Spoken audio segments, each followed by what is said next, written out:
আপনার ইমো থেকে আপনি কিভাবে সকল প্রকার স্ক্রিনশট আপনি অফ করে রাখবেন।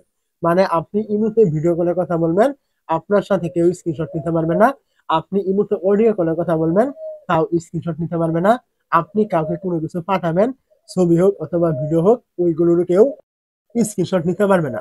তো আপনি অবশ্যই আপনার নিজের সিকিউরিটি রাখতে চাইলে এই কাজগুলো আপনাকে করতে হবে। কিভাবে করবেন? তার জন্য আপনি কি করবেন? প্রথমে চলে আসবেন, আপনার যে ইমো থাকবে আপনি কি করবেন? এইখানে চলে আসবেন। ইমোতে চলে আসার পর আপনি কি করবেন? এইখান থেকে দেখবেন এই যে আপনার এই প্লাস আইকন থাকবে, আপনি কি করবেন? এই প্লাস আইকনে ক্লিক করবেন। তো প্লাসে ক্লিক করার পর এইখান থেকে দেখবেন এই যে মোর নামে একটা অপশন থাকবে, আপনি এই মোড়ে ক্লিক করবেন।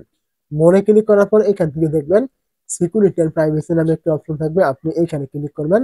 এই জায়গায় ক্লিক করার পর আপনি কি করবেন? এইখান থেকে একটু এইখান থেকে দেখতে পাবেন সেট এন্ড কল প্রাইভেসি নামে একটা অপশন থাকবে, আপনি এইখানে ক্লিক করবেন। এই জায়গায় ক্লিক করার পর এইখান থেকে দেখবেন ব্লক স্ক্রিনশট ফর কল, আপনি কি করবেন? এইখানে ক্লিক করবেন। এবং যদি আপনার এইটা এখান থেকে অফ করা থাকে, এইটা আপনি এখান থেকে চালু করবেন। এইটা যখন আপনি এখান থেকে চালু করবেন, দেখতে পাচ্ছেন ইমো এখানে ডেমো দিয়েছে।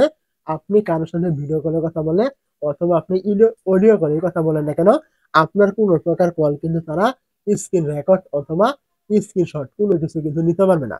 অবশ্যই আপনি এটা এখান থেকে চালু করে রাখবেন। তো এইটা এখান থেকে চালু করার পর আপনি এখান থেকে ব্যাকে চলে আসবেন।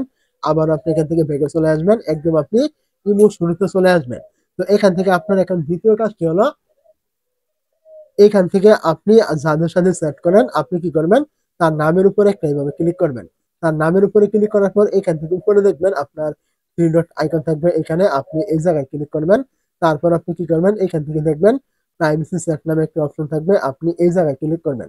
এইখানে ক্লিক করার পর এইটা আপনার যদি এখান থেকে অফ করা থাকবে, অবশ্যই আপনি কি করবেন? এইটা এখান থেকে চালু করে রাখবেন।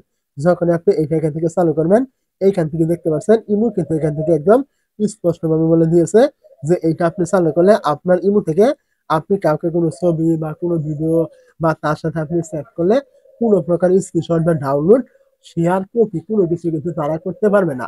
অবশ্যই আপনি এটা আপনার প্রয়োজন মতো আপনি এগুলো করে নেবেন।